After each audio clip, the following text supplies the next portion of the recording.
What's that sound? Diabolical sabotage. Is that the excitedly fluttering wings of the knock-up fairy? Don't be absurd. No, wait. Is it the forceful march of an agent of the patriarchy? What's all the hubbub? Oh my god! It's... Radio with Buddy.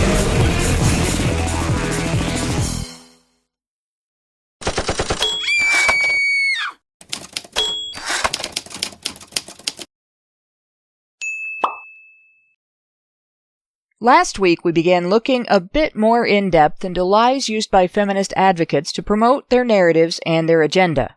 Once again, the importance of this is the need to address the rhetoric and rationalization that are being used to lobby for anti-male discriminatory law and policy at all levels.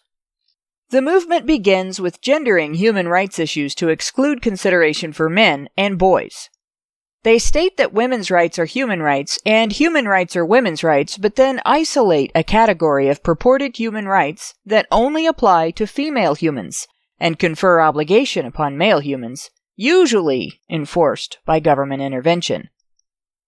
They engage in rationalization to expand the concept of a rights violation from interference with one's autonomous pursuit of one's interests within the parameters of respecting others' equal boundaries and autonomy to the failure of a designated other to provide for one's guaranteed satisfaction of them. This stems from feminist failure to understand the difference between interests and fundamental needs, and between fundamental needs and human rights. When a particular interest is strongly desired by or perceived to benefit women, feminists define it as a fundamental need, regardless of whether it is essential for women's welfare or not.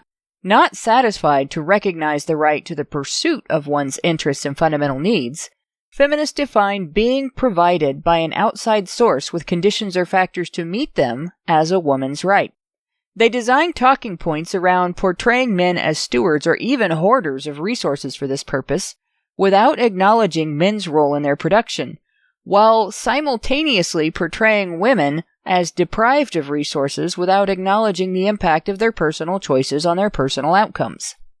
That sets the stage for portrayal of women as an underdog group on whose behalf they can convince society, men in particular, to feel obligated.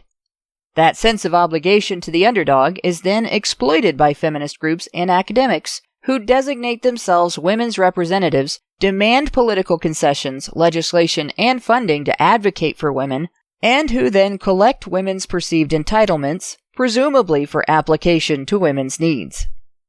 They engage in slippery language in order to make arguments demanding government redistribution of resources, mostly from men, to mostly women for the pursuit of their interests, sound like something other than strong-armed robbery by proxy. Unfortunately, most of society's responses indicate that, well, it's super effective. That scam is the basis for all modern anti-male discriminatory law and policy, including an unbelievable amount of government funding for organizations, initiatives, and individuals. And feminists still take to the airwaves, the internet, and the streets to protest at the top of their supposedly stifled voices that it isn't enough. The question is, will it ever be?